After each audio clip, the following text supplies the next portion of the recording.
fuck, man? Come on. It's like every other week, dude. You gotta be at the podcast, or you gotta just text me and be like, I'm gonna be late. That's all. You don't even have to fucking call me. Just, you know what? One word. If you just messaged me or text me LATE, that's it. I would know what it is. Got it. Okay. All right. We're good. Poor Neil had to be present. It's literally the joke that we made. It's mommy and daddy are arguing. I just want you to know, Logan, I tried so hard to talk him down.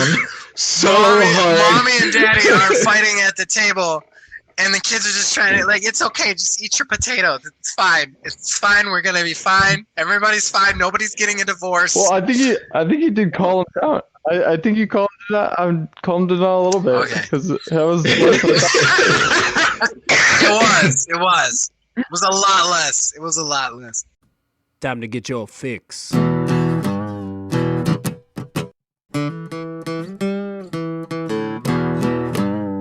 It's a horrible gaming podcast. It's not good. It's not great. Horrible gaming podcast. It's not even what you would call fair. It's really not that good.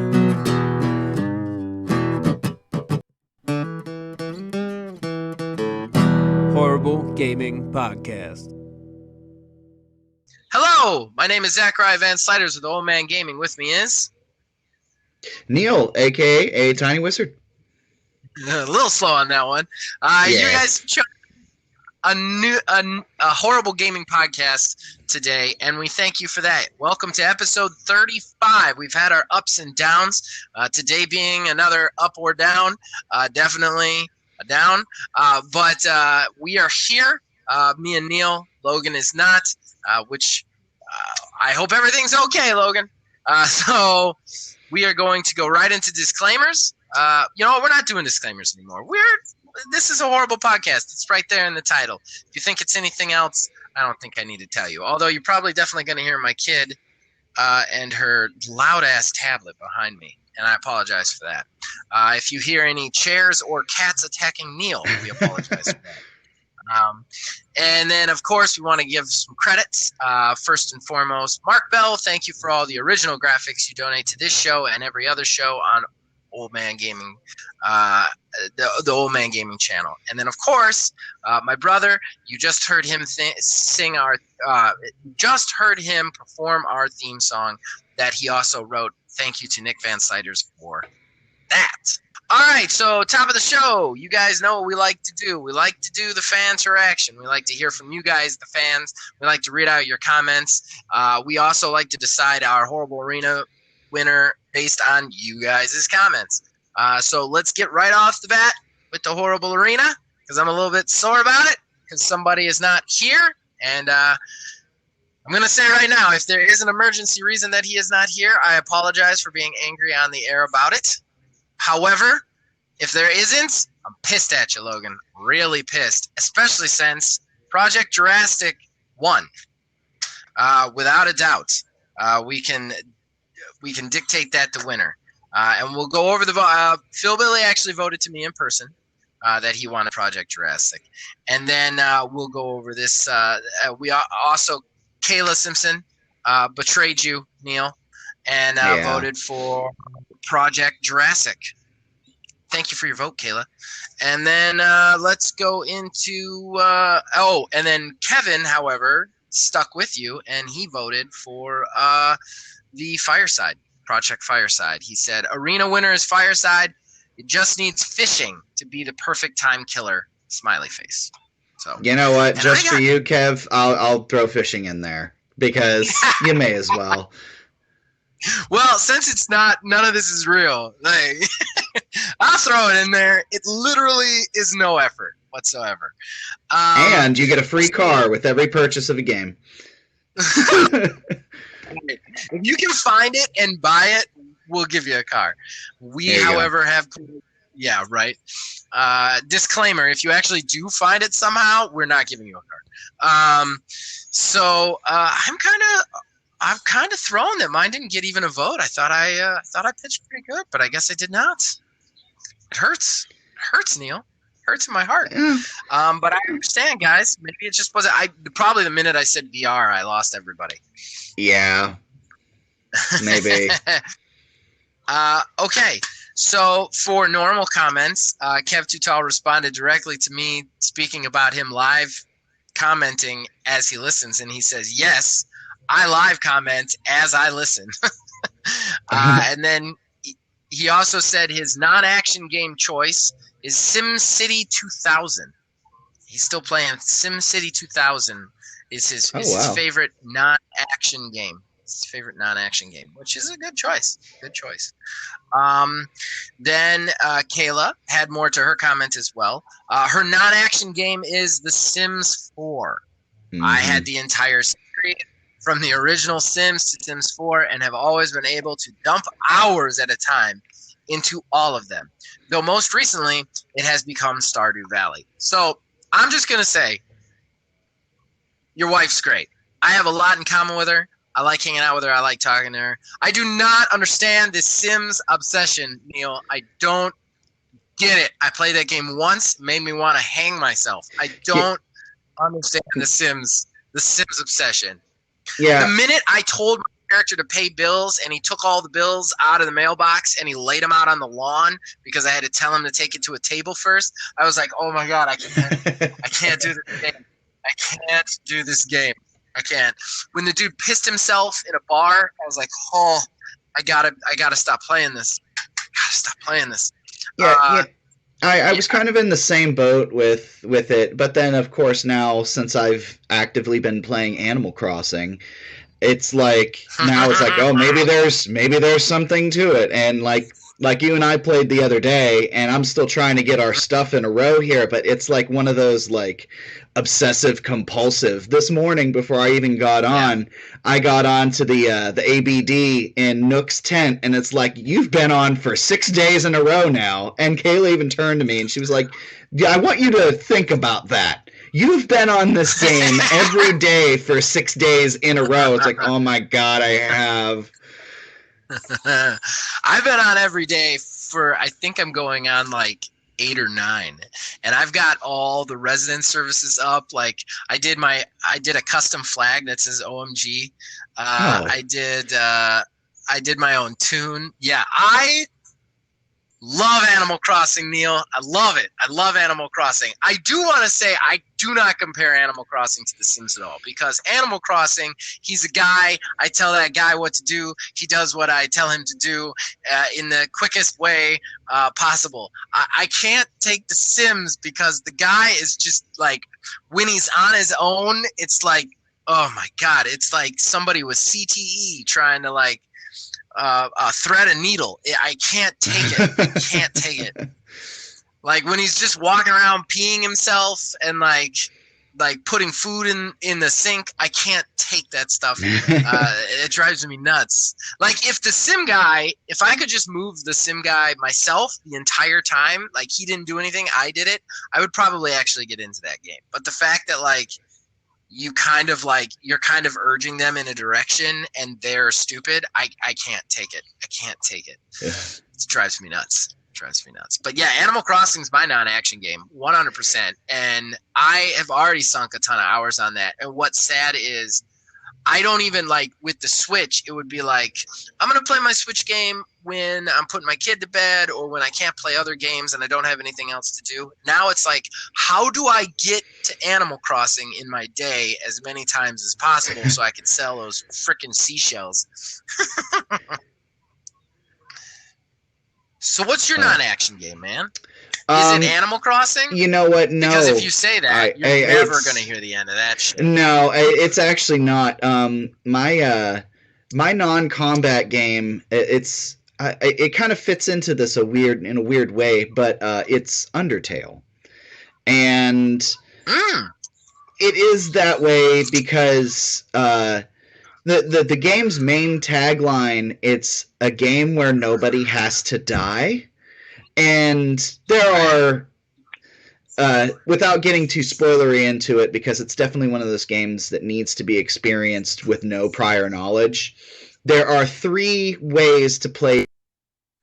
One of them is that way, to where you go through totally non-combat and you talk your way out of all encounters. And that's awesome. It's definitely rewarding too, because that's considered the true ending, the canonical ending of the game as well. But it's actually kind of tough. But the game makes you feel like, if you play it any other way, sometimes it kind of makes you feel bad about doing it. So it's like the quote right way to play the game. Well, you have raved about Undertale to me before. Every time I look at it, I don't know. It's just not. I don't think it's my bag, but you have raved to me before it again, and that's cool that you could play it. I wish more AAA games allowed you to play like passive, like just a complete pacifist. I think that would be the coolest thing. Mm-hmm. So I think that just about covers the fan interaction. I suppose we should ask a question of some sort. I don't necessarily have a question lined up and ready to go. Okay. I mean, I got one just off the cuff. All right. Yeah, do it. Off the cuff is how we do shit, Neil. What type of game do you not like? Ooh, what type of game do you just... what is just one genre or type that you just loathe? Like, I'm just out. Not even gonna try. I've got a couple right off the bat. Like, I'm ready to go for that one. I don't even have to tell you what mine is. Yeah, that's true. That's true.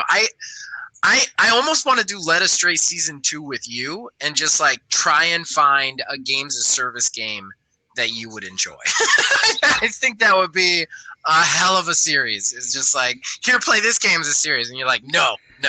Here, what about this one? No. Okay, so, all right, well, that's a great question. What game do you guys, what genre of game or type of game are you just like, nope, I'm out? I just don't want anything to do with it. You can always answer in the comments below. You can reach us on Facebook and Twitter. And, of course, join our Discord. We take comments there, too. We are thirsty for conversation from you guys. Hello. I don't know why I said hello again. We're in the middle of the show. But so what we're going to talk about now, our first topic, we've talked a lot about what the next generation brings to the table as positives. We talked about some theories we have about it. But I want to talk about some of the negatives and I really want to talk about them because I don't think anybody else is really covering them well enough. I think everybody's just assuming everybody's upgraded to what they need to upgrade, or they're just okay with some of these issues. And I'm actually a little bit upset with it. So you out there are probably wondering what I'm talking about because of the lack of coverage. And I'm going to tell you right now, if you are planning on getting one of these new systems and you do not have a 4K TV, you have a working 1080p TV, why wouldn't you? Why would you have upgraded? You're going to be in trouble. You're going to get potentially screen tearing. You're definitely going to get screen tearing, especially on the faster stuff. And Neil's going to explain mostly why, because he's more techie than I. I'm going to take a quick layman's swing at it, which is, I believe it's because the screen itself does not update the image fast enough for what's coming at it from the system, correct? That is absolutely correct. Okay, all right. Yay! I'm kind of smart. So Neil, the first time I talked to you about this, you said that I should probably update. The second time I talked to you about this, you seemed to think it wasn't going to be that bad.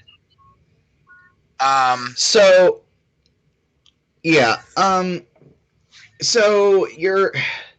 frankly, I mean, at this point, most people have a 4K TV of some sort. Whether or not it has HDR is whatever, but 4K has now gotten to that point that 1080p was like 10 years ago.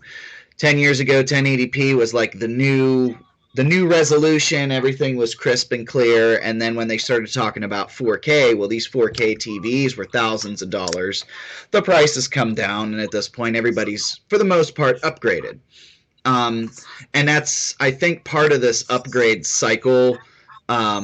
We inevitably, anytime we upgrade anything, there gets to be a point to where what we have is somewhat outdated, and we need to update it for compatibility's sake, because the general population has already upgraded to whatever this thing is.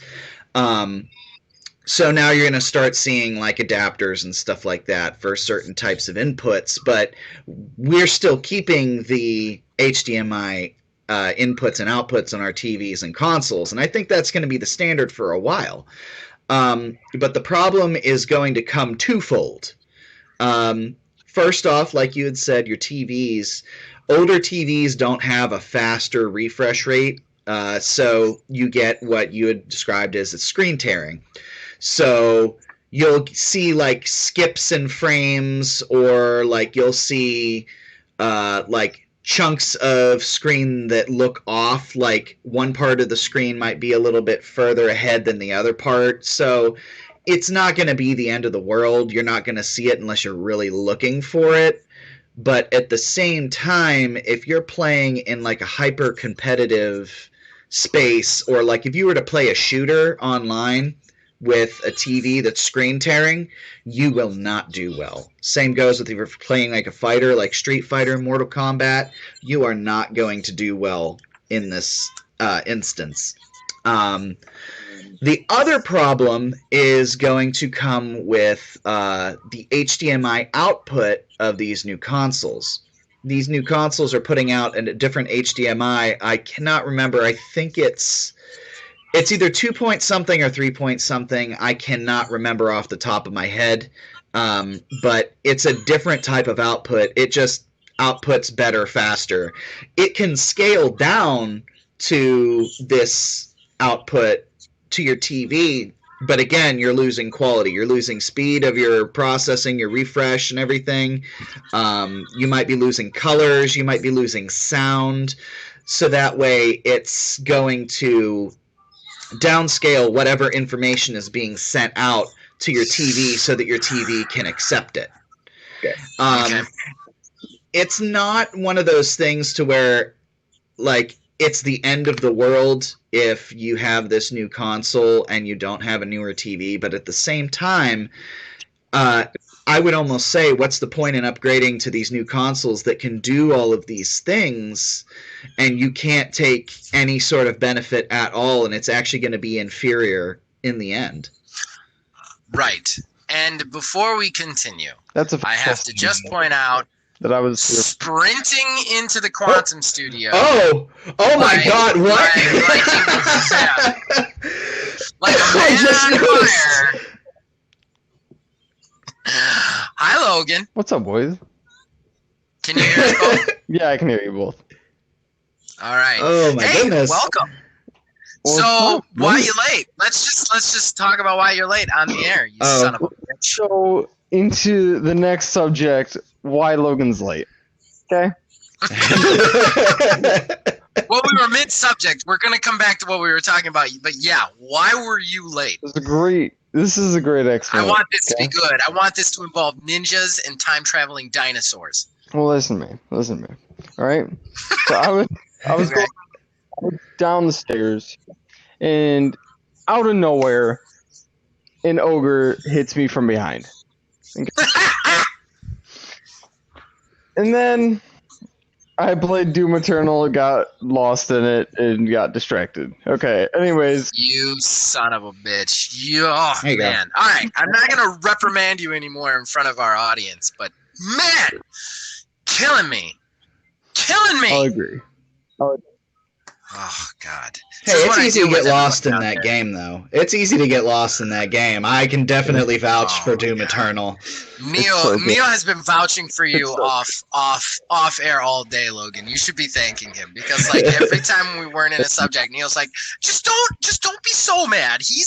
I'm sure he's got a reason. I'm like, yeah, no. All right, so stay mad at me for long. It's okay.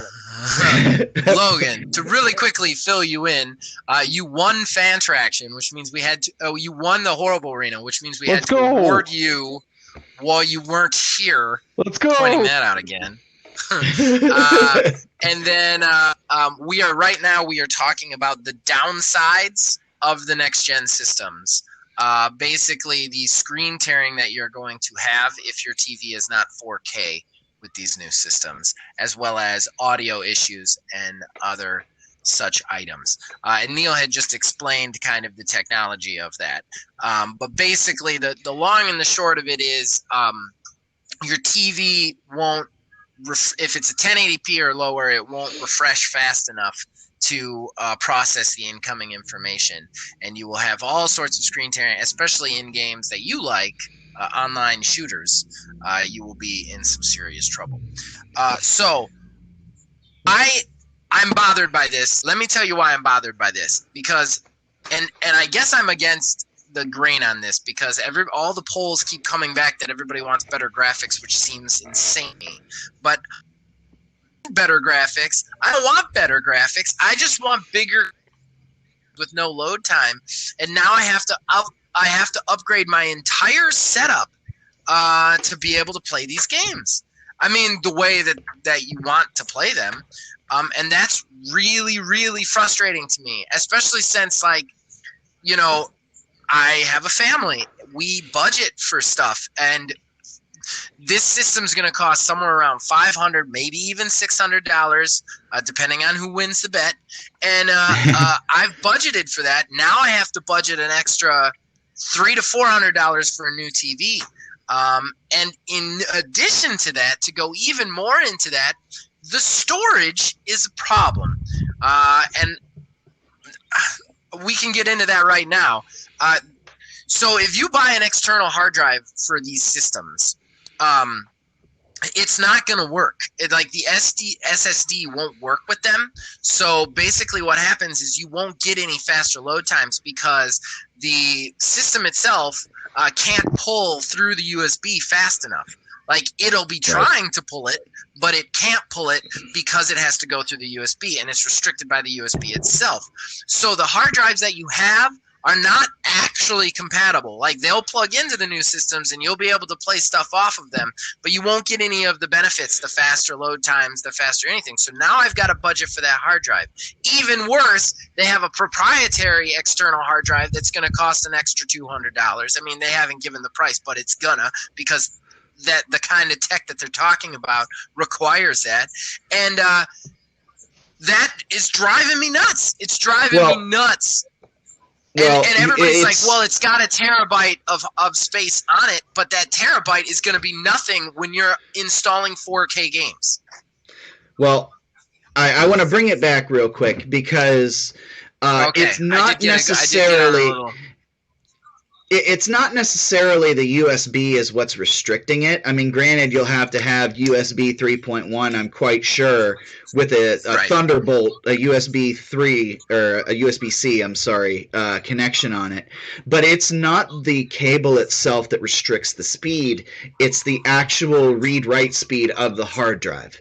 So a hard drive can only read data as fast as that disk inside can spin. It's the solid state drive itself that lets those load times be what they are. It's instantaneous. Because it's like, the only thing I can equate it to is like a giant flash drive. It's just like circuitry that holds the data. With an actual physical hard disk, you have a tiny motor in there that has to start spinning and get up to a certain speed and maintain that speed while the little head reads all the information on the disk.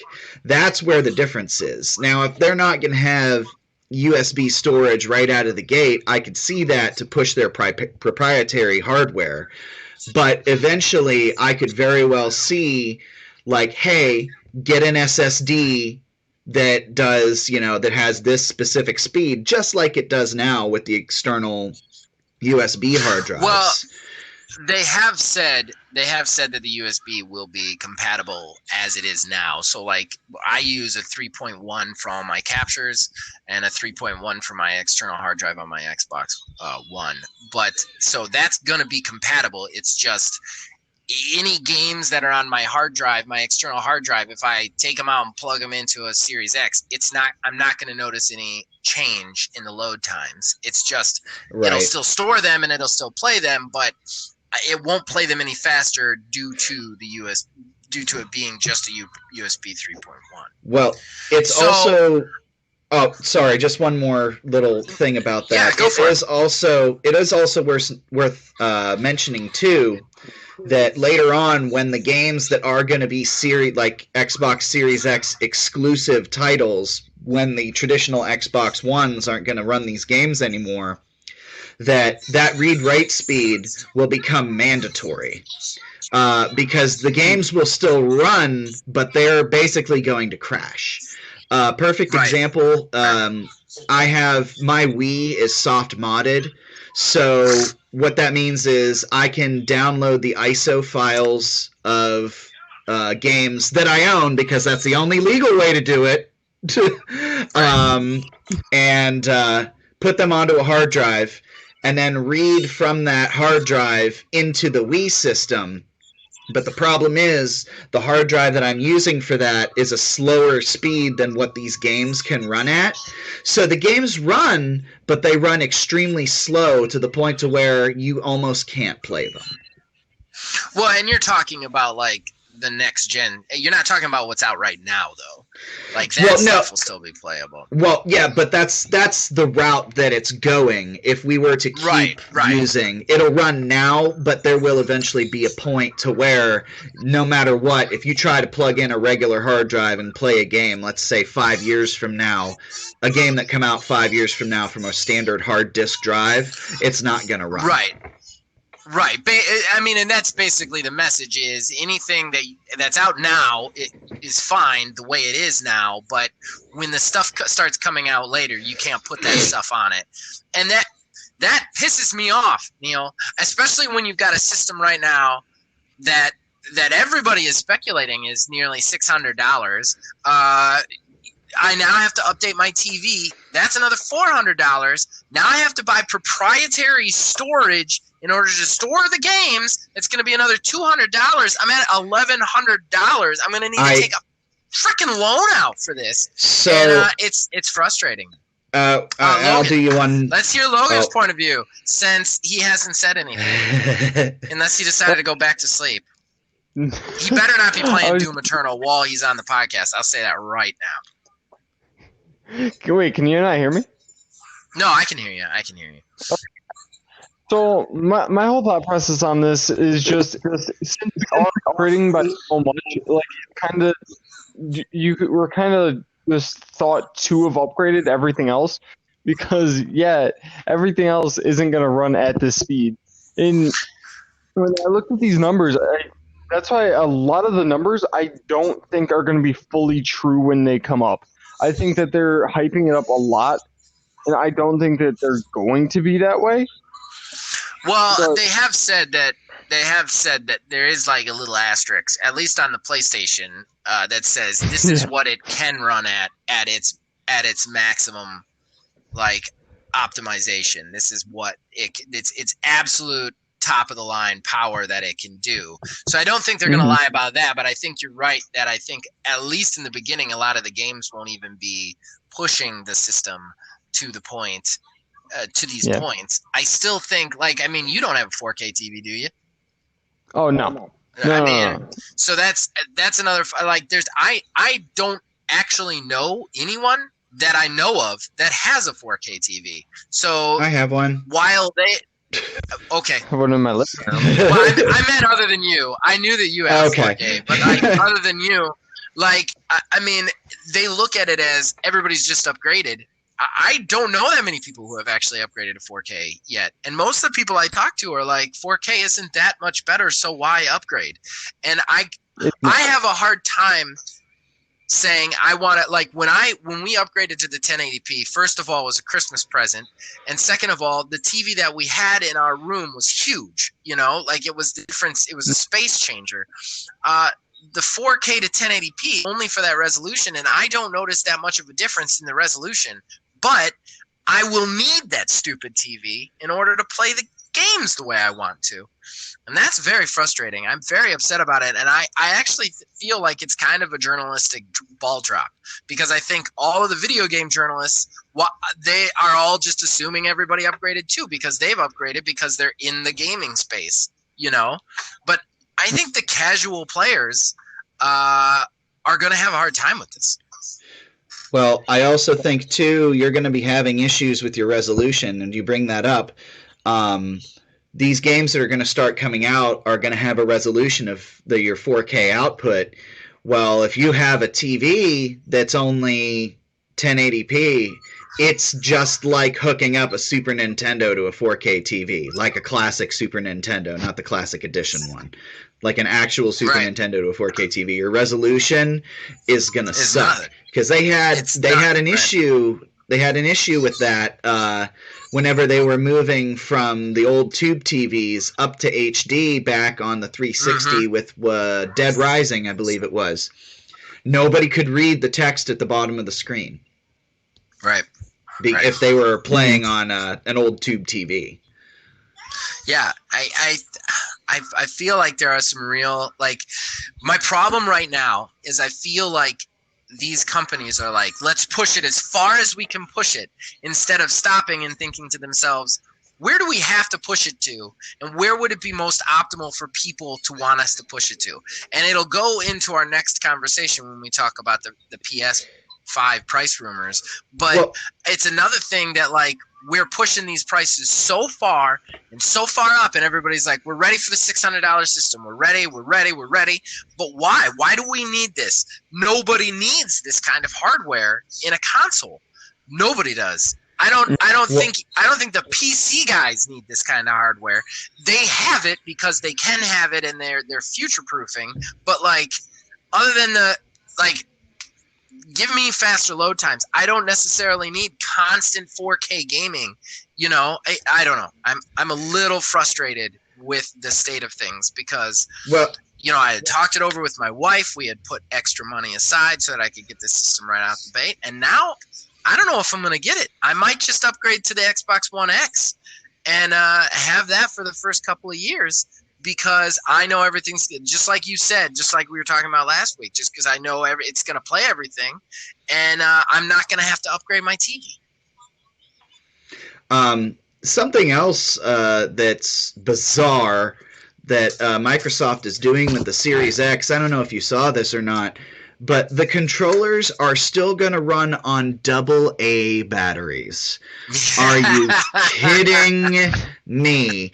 You are going to put a console out there that's just a ridiculous, unnecessary beast that's probably going to be up there in price, but you can't spring for rechargeable batteries.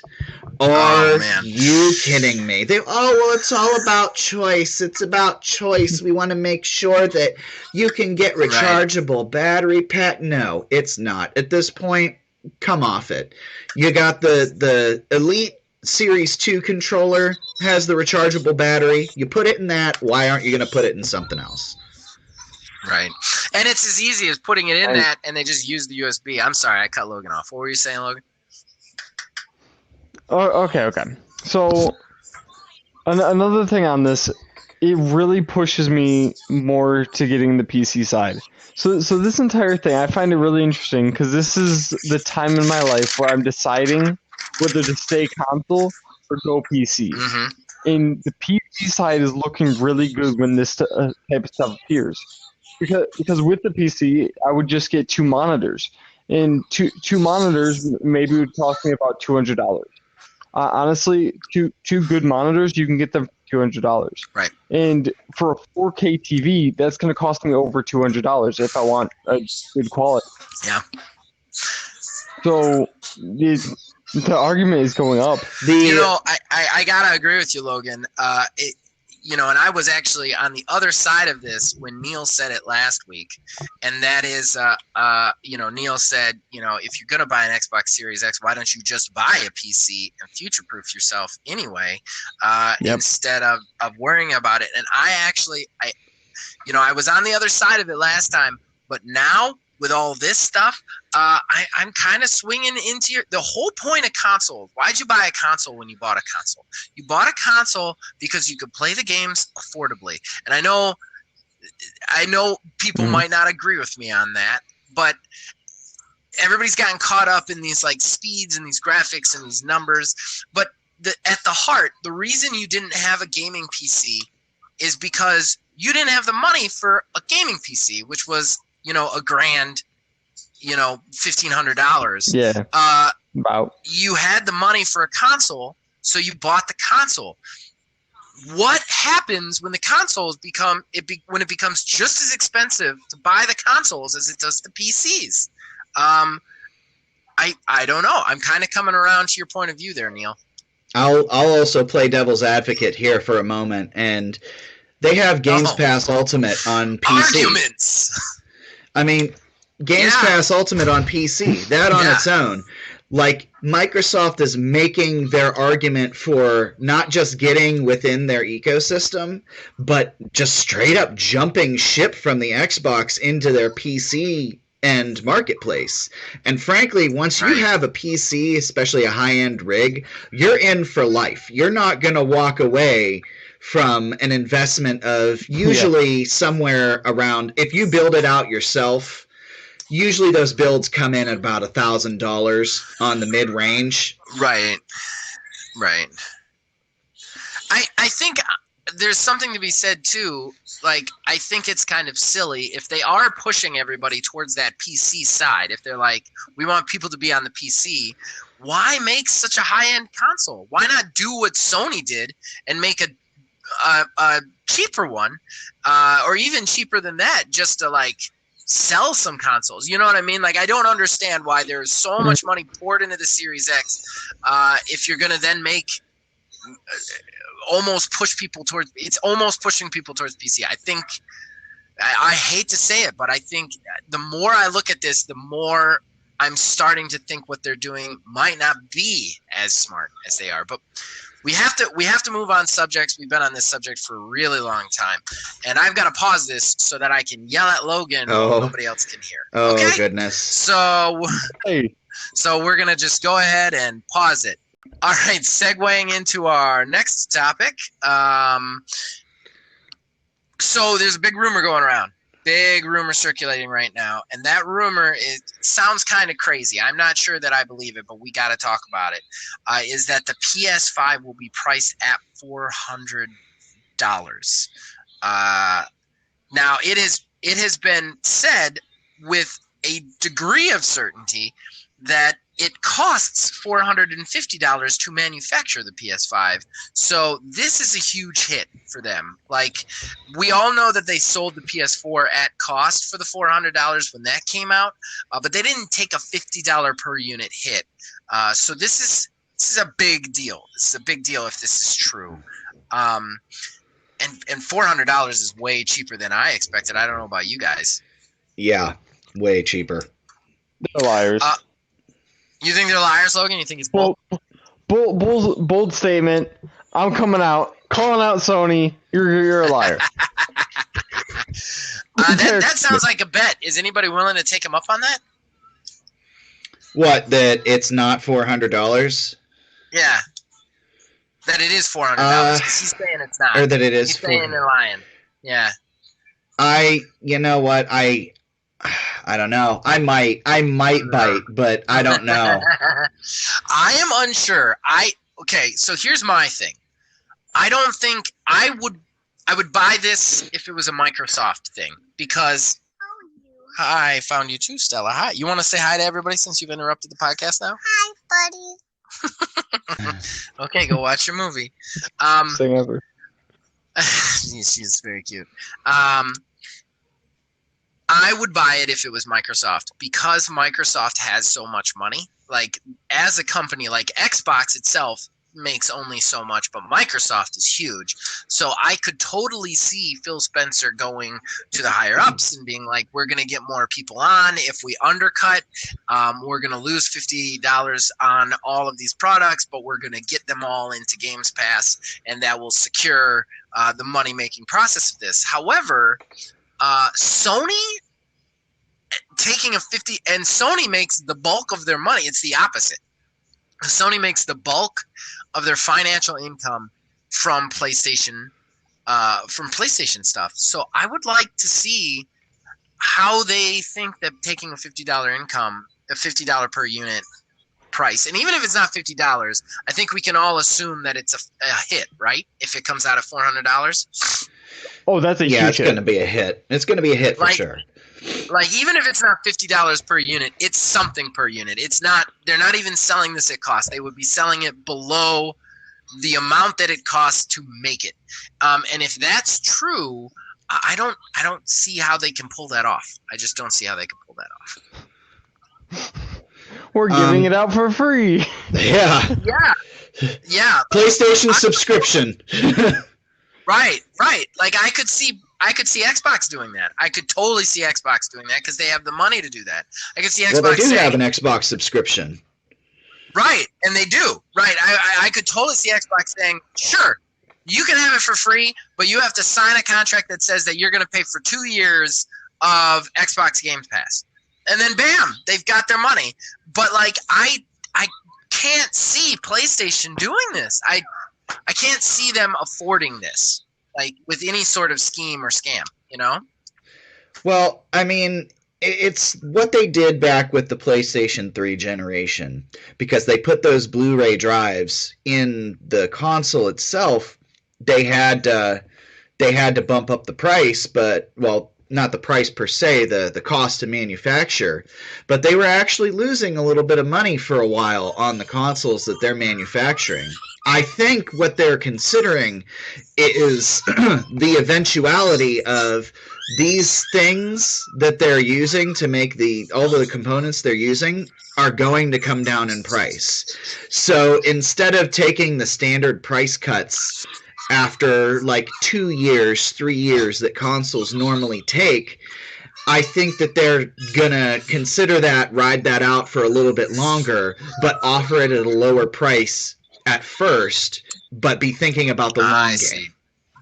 So basically they're giving you the price cut early, but you're not going to get the price cut later. That's what you're saying. So, like, when it usually comes down 100 in a year, it's not. It's going to stay 400 basically for most of its lifespan. Yeah, and I think that would also play well into their positioning of the brand in general and their attack strategy against the Series X. Because the Series X has already branded itself as something that you don't necessarily have to get and has these beastly specs. Well, they're going to knock the specs down a little bit, take a hit at first, and be like, hey, we're not as powerful right now, but this price, you can't beat it. And I think that might be where they're going from. And all of the first-party stuff that they've positioned themselves with in this previous generation, if they come out heavy swinging for this with God of War 2, Horizon Zero Dawn 2, I'm sure there's going to be a port of The Last of Us Part 2 that's going to be, you know, in this generation, Spider-Man 2. All of these, if they make these within the first year launch window of this console or shortly thereafter, I think this strategy could not just beat but slaughter Microsoft's strategy. What do you think, Logan? I've got some choice thoughts, but what do you think first? I still think it's fake? I still think it's fake. I think like $50. I think $450. That's at least like imaginable, but just dropping a whole $100 just straight off the bat, they're like, you know what?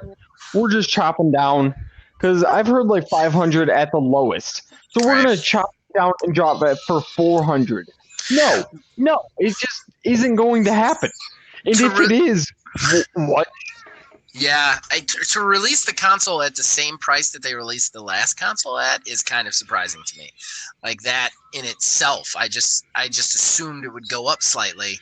For that would be kind of a feat, in my opinion. Okay, so to comment on what Neil's saying, if they're doing this, because I'm almost in Logan's court right now. of like this just cannot be real. This can't be what's actually going to happen.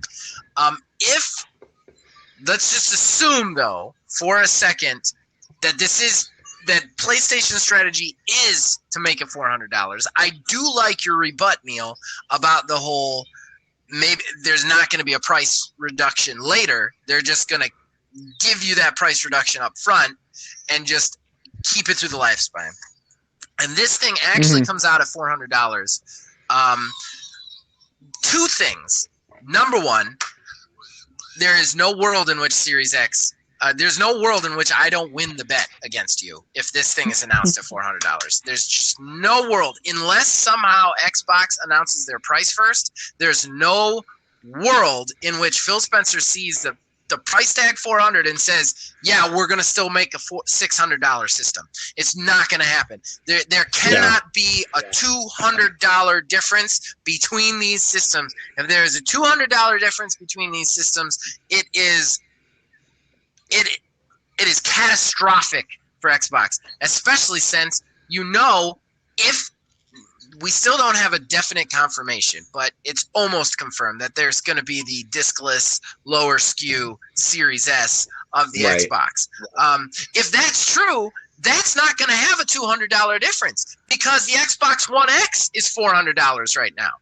So, like, there's no way that they can make that the newest system cheaper than the biggest upgrade of their older system. It puts them in a terrible position.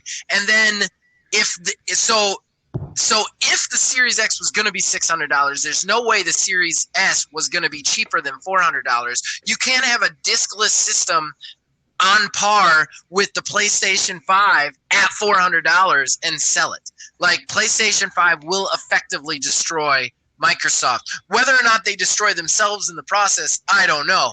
But if it comes out at $400 and the Series X is $600 and their Series S would have to be $400, if they're saying, hey, our system is almost as good as the Series X, we're $200 cheaper, their lower SKU is worse than our system and it's the same price, they win. It's a win button. Boom. Oh, yeah. Okay, I got a rebuttal. Okay. Got a rebuttal here. Hit me. Hot take. Hot take. I think that what they said about their specs, and I've said this the entire time, but I am backing it again. I think that they're false.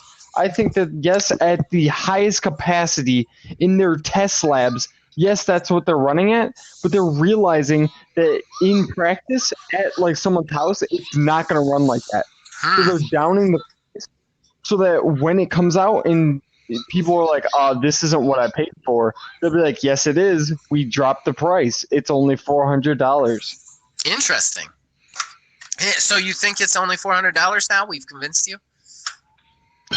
If it is, I don't think that the specs are even close to as good as they I see what say. you're saying. You're saying that if it does become $400, then there's no way that it's what they're saying that it is. Yep. It's tough. It's tough with this kind of stuff too, because a teraflop is so like it's been explained on this show and in many other shows, but it's still such a kind of like floaty thing. Like, it's a concept. It's not even really like a true thing of measurement, especially since like everybody can just define it and describe it so many different ways. Like even at the PlayStation thing, when Cerny's like, well, ours is 10 teraflops, but let's tell you why our 10 teraflops are better than Microsoft's 12 teraflops. And even if it's not true, just the fact that they can present you with facts that might make it true makes the teraflop kind of like, I mean, just the name of it sounds like somebody's conning you, doesn't it? Like, it's like, man, I got the terafloops. I got the terafloops and the terafloxits all up in here. And I tell you, I do 750 tera. What's some jigs? And what are you going to do about that? Like, it sounds like a con. So I'm not exactly convinced that you're wrong there, Logan. What's important to consider, too, to keep in mind with the idea of a teraflop is the graphical, or not graphical, in just processing power in general. That is the maximum of what can be put out, somewhat to your point, Logan. But if these developers aren't making games and stuff that utilizes that full range. I mean, if you make let's say a Call of Duty that only uses 8 teraflops of processing power total, those games are going to be essentially the same across the two platforms. It's just the maximum output that's done with them. And then you also have to consider optimization. You have to think about like something like Breath of the Wild. You know, now that you've played it and seen what it looks like, I think Breath of the Wild's file size is only somewhere around 4 or 5 gigabytes. Yeah, it's like 5 gigs. It's really nothing, and that game is absolutely beautiful. So, I mean, that there is a perfect example of file optimization. So, I mean, there's a lot of different facets to this. You're right, there is. And I think that there is something to what Logan's saying. I think in a lot of ways there is some wool being pulled over our eyes. And I think that a lot of these companies, I mean, hell, just PlayStation's last press conference was just this dude throwing facts at you that you can't possibly understand. And like I feel like they're trying to overload us with facts. It's the same reason that everybody's missing the 4K upgrade problems and the storage upgrade problems and stuff like that. It's because they're just throwing numbers at you that sound really cool, and you're not thinking about all the possible drawbacks of it, or the fact that what they're saying is a grain of truth with some lie in it. Or lie by omission. Aside from calling them all liars, I will say this. If the PlayStation 5 is $400, I think right now, I think that the Xbox One X will drop down to $300. I'm sorry, no. The Xbox One X will drop down to $200. The diskless series will be the $300 system, and you better believe your fucking ass that Series X is going to be $500. Yeah, I mean, right now, if that's the, like you said, if that is the official price, because if that's the wheel, then we got it wrong. I mean, maybe we got it wrong, and everybody's got it wrong, and the technology is somehow cheaper to make. And if the technology is somehow cheaper to make for all these companies, I mean, because that's the thing. We're going off the fact that, like, we believe that a PlayStation 5 costs $450 to make. And that's what everybody believes. But maybe it doesn't cost that much. Maybe we have been bamboozled in that way. And, like, we all think it costs more, and then it doesn't. And if it doesn't, then all of these companies are making way cheaper systems. And honestly, maybe that was their plan the whole way, was to, like, let's tell these guys it costs $450, and then everybody's going to be talking $600 system. Then we drop the bombs on everybody, and they all go crazy and go buy them. So you think that this is all a very elaborate ploy to make us accept a higher price for the Xbox Series X, or just to generate hype to make people buy them? For the record, Neil, I think everything, both gaming and not gaming, is just a really well done ploy to get you to do something. Everything that exists on this planet and everything that is told to you and everything that is just a really elaborate ploy to trick you into doing or thinking or saying something. That's how I live my life. Like, and I've just got okay with it. Like 10 years ago, I was just like, what are you gonna do? And that's what happens in my head every time some shit like this happens. And honestly, it served me well. I'm a relatively happy dude. So with this, yes, it could totally be a really elaborate ploy. It could totally be a really elaborate, because nobody's confirmed anything. Nobody's said the exact price. Nobody's said the exact price of how it is to make it. Right. Everybody is just taking what they know, and what they know is disseminated from the companies that haven't said anything. You see what I'm saying? Yeah. Mm-hmm. So I don't know, but we should move on. I think we've talked about this all weekend. I definitely think that it's interesting. I really think this is going to be an interesting year in gaming, no matter how it shakes down. Agreed. All right, ladies and gentlemen, that brings us to the end of the show. We are doing what everybody loves, everybody's favorite part, and that is the horrible arena. Here's what happens in the horrible arena. The three co-hosts will pitch you a game. We will pitch you a game from a predetermined criteria. This week's criteria is shooter. Very loose. We can do whatever we want, but the main mechanism has to be shooting or a shooter of some sort. With that in mind, we are going to pitch you the concept of the game, what you do in the game, how you play the game. We're going to pitch you the title of the game, and we're going to pitch you the developer of the game. Then you guys, the fans, can comment below to vote. You can also go to our Discord, Facebook, Twitter, and vote there. And then next week, we will decide the winner. I even take votes in person if you just want to tell me what you think is won. So the Quantum 3-sided coin toss was won by myself, so I will be pitching first. Are you guys ready? Sure. I'm ready. All right. My game is Project Gunfight, and it is developed by the Super Hot team, otherwise known as, and I'm going to butcher his name, Petr Inowatchi, a Russian guy. He made Super Hot. That's literally the only game they've made. If you're a gamer, you know what that is. So, what's my game? What's Project Gunfight? Project Gunfight is not a normal shooter. We have plenty of those. We have plenty of your Halos and your Destinies and everything else. What Project Gunfight is a real-life gunfight simulator. I mean, down to the T. What I want the developer to do is I want him to take the specifics of gunfights that have actually happened, like real documented gunfights. Change the names, don't use any real people's names, tragedy or anything, but take the actual specs of that, the situation, the places, the objects and people around it, and then write in an AI program for each character, and then the player has to actually survive the gunfight. So the controls will be very realistic.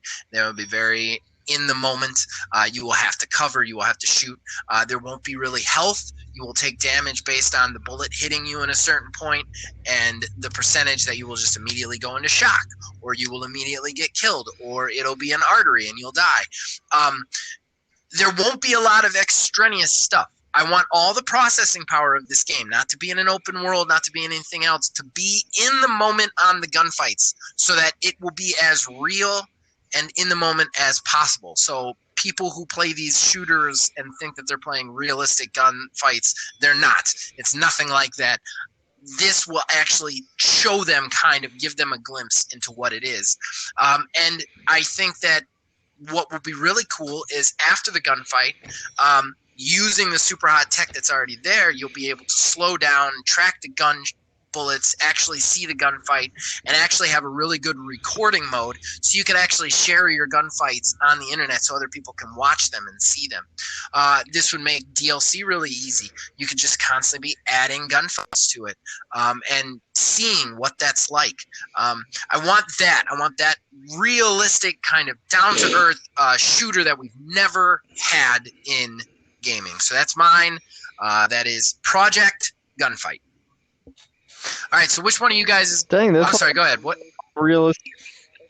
That's a lot more realistic than I thought that you were going to go. Yeah, I went a different route. I could have done... Why are your pants off? What?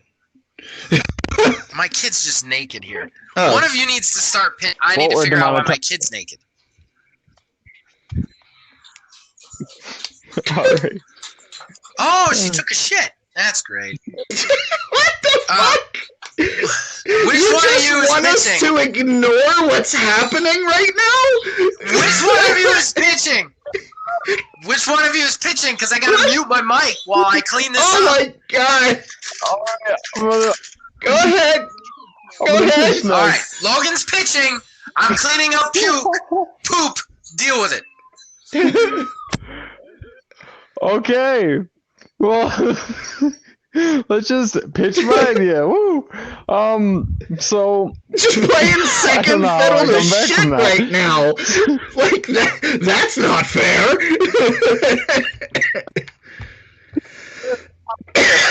Set up with this. Okay. If you could combine PUBG, Borderlands, and Rust is the equivalent. You go in to your server, 100 other people. You can get random things. It'll be just like this system that a billion guns you will randomly see the same gun twice. And you will, it's obviously people, just like in the PUBG sense. You can find a house to camp at, just like in Rust, so that if you get off your server, that you won't die. Or you can play it fully through. The game never ends until you die. If you die, then you're off the server. You lose all your guns, all your weapons. It is one life. Oh my god, permadeath. Permadeath. I'm sorry to interrupt, but Neil, did you hear all of that pitch? Because he was really on my side. He was really like. I heard parts of it. I'm not sure. Like, I didn't know what exactly happened with that.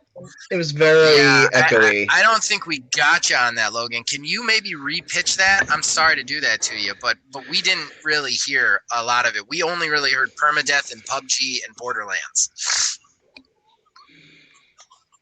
Okay. Don't move around a lot, because I think your mic is shorting out a little bit. I'm not moving around I'm at all. sorry. I'm not trying to screw you over. Borderlands, PUBG, and Rust. It will be all of these games combined. You go into a 100-person server, which is PvP. You can go into houses or even supply drops and get loot. For the random weapons, which it'll have the same weapon design as Borderlands, the just basically unlimited weapons. You will very rarely see the same weapon twice. It is permadeath, if I said that correctly. After you die once, your server is over. Unless you are going in as a team, then you can have a respawn point at your house unless your respawn point gets destroyed but by an oncoming PvP player. It will be called Project The Blast, and it will be fantastic. And it'll be, who was your developer? My developer is Ubisoft. Yeah, they would do that. Would be sweet. So it's permadeath, but you can live in it until they kill you? Until they kill your respawn beacon. Your respawn beacon that you can place down in a house, or if you're crazy enough, outside. But until they raid your place and destroy your respawn beacon, you can respawn. But once they destroy that respawn beacon, there is no coming back to that. So you're a lich. All right, cool. You get turned into a lich. That's cool. Logan, that was a really good pitch, and I'm sorry I made you do it twice. Literally, the people wouldn't have been able to hear you if we had let that first one stand, and I want you to get a fair shake. Okay. Neil. Over with better. All right. So mine is actually going to be a little. It's almost like a hybrid game, but it's definitely going to be a shooter. This game would take place. It would be a team-based shooter. You would be on one team, of course, and there would be another team, multiplayer. But what's interesting is this would take place not on a standard battlefield, but on some crazy-ass post-apocalyptic war tanks. Each team is on their own respective tank, and they're like racing against each other, but that's only like a pre-programmed thing to where they move positions. And your objective would be to wipe out the other team, make it be like a deathmatch sort of thing. I'm sure you could throw in different game modes. But the maps would be like predetermined tracks almost. So it would the vehicles would just travel a constant path, and at certain points, like one vehicle would get ahead of another, or another vehicle would drop back, whatever, and that would change the dynamics of where the cover is on your war tank. So it wouldn't be a racing game. It would just be, the primary mode would be just like a crazy ass Mad Max sort of tank driving through a wasteland. I like that. And I think that it would be very interesting, because there would be strategies that would develop, but you can't just sit in one spot. Let's say you're covered by a crate, but the opposing team, their vehicle gains speed. They're coming at you from a different angle now, so now you have to move and change up your strategy. I think it would even things out a lot, and it would really eliminate spawn camping in general, frankly. The developer, I think, would be id, because I believe id did. Well, I know who did Rage. Yeah, did they do? It did Rage. Yeah, it did Rage. Yeah, for some reason I was second guessing. They did Doom. They did Doom also.